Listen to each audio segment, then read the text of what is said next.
Alright, so look, retrogrades, let's get into it.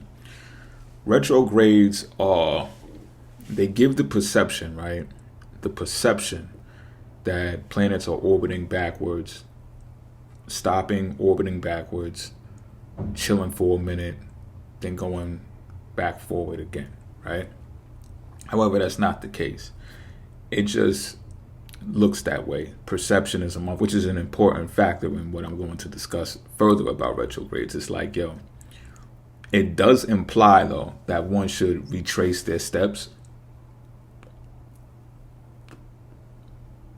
and analyze the things that are relative to the planet that is being in retrograde. So if you experience something that you can recall, and if you can't immediately recall it, right, use your ephemeris. If you don't know what an ephemeris is, go to astrodience.com, or is it astro.com? Definitely astrodience, ASTRODIENST.com. I think it's both astro.com as well. But go there and download your ephemeris for the year or the year prior to when that planet was in the same sign that it's in during the current retrograde. You understand what I'm saying?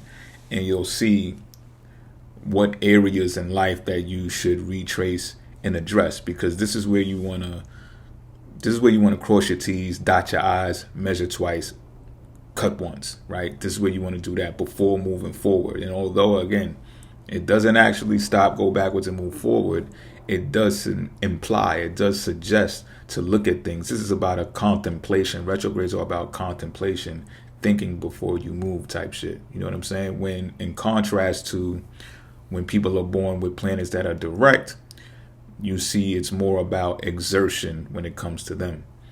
People born with retrograde planets, it's more about internalization for them.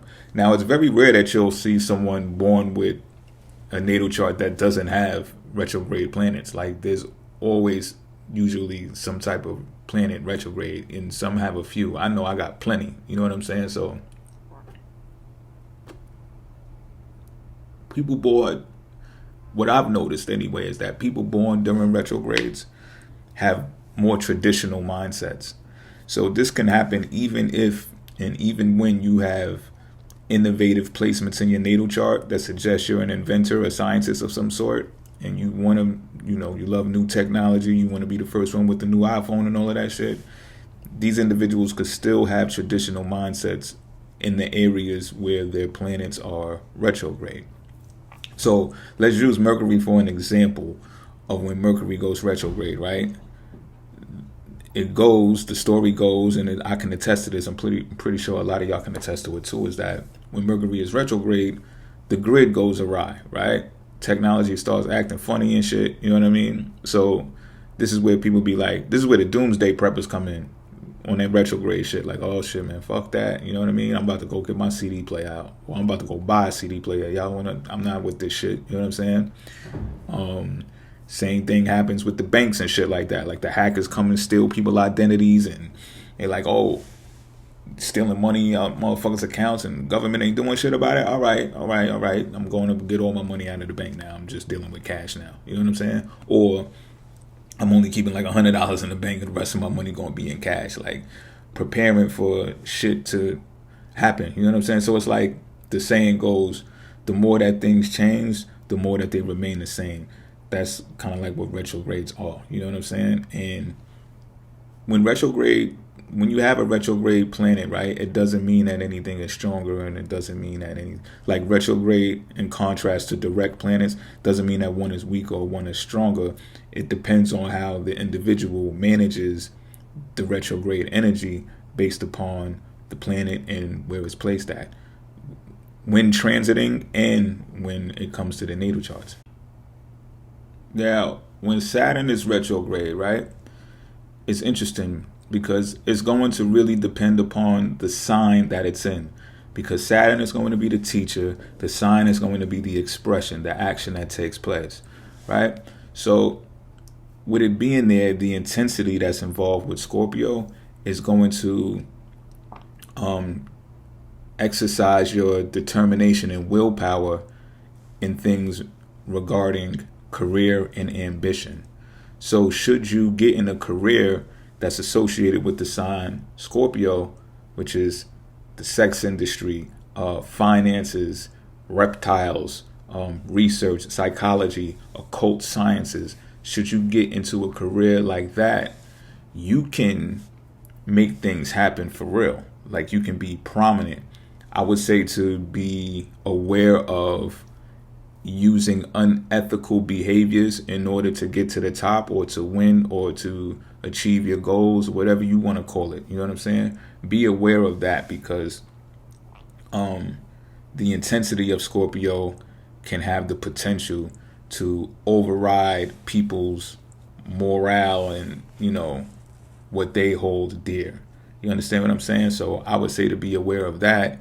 And although Saturn is the planet of delay, right? And this is interesting, right? Saturn is the planet of delay, restriction, and stuff like that. One might think that it would take longer for a person with Saturn retrograde to see their seeds sprout and grow into fruition, right? However, I studied a case such as Tiger Woods. Tiger Woods actually has Saturn retrograde, right?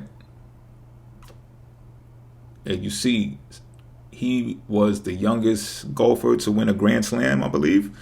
So look at how age and time apply to him. You understand what I'm saying? When we're talking about the planet of delay, restraint, restriction, lessons learned, hard lessons learned. Now, he has it inside of the sign of Leo. So you see what I mean about it depends on what sign it's in. Leo rules over sports. Tiger Woods is a golfer. So golfers will tell you that you need a whole lot of mental clarity. He also has Mars in retrograde too. But you need a lot of mental clarity in order to be a great golfer. Sure, you got to perfect your swing and all that, but think about it. It's one fucking swing. You know what I'm saying? Bang, the fucking ball flies, goes wherever it is. It takes a lot of mental clarity, which takes what? Internalizing. So you could apply this logic to whatever planet that you got in your chart that's retrograde. Everyone watching in the sign that it's in. And as long as you know the characteristics of the planet and the sign, you can do the arithmetic to add these things together, and you can predict the result of what can potentially happen. You know what I mean? But it's not like just because Saturn is slow, it's going to take forever to happen for you because it's retrograde, because Tiger Woods is a good example. Now, again, the focus and the concentration that's associated with the sign Leo, ruled by the sun, some of those mechanisms can be found in Scorpio as well, as when it comes to willpower and determination to get things done. You understand what I'm saying? So you apply that, like if you go into like occult sciences, for example, right? Just be aware that you don't turn out like some Jim Jones motherfucker, like the shit that he did. You know what I'm saying? Like, that's an occult leader or a cult practitioner that's taking the unethical route to obtain, I don't know what, I'm not even going to speak for dude, you know what I'm saying? But you get the gist, you get what I'm saying, right? So that's Saturn in retrograde inside of Scorpio.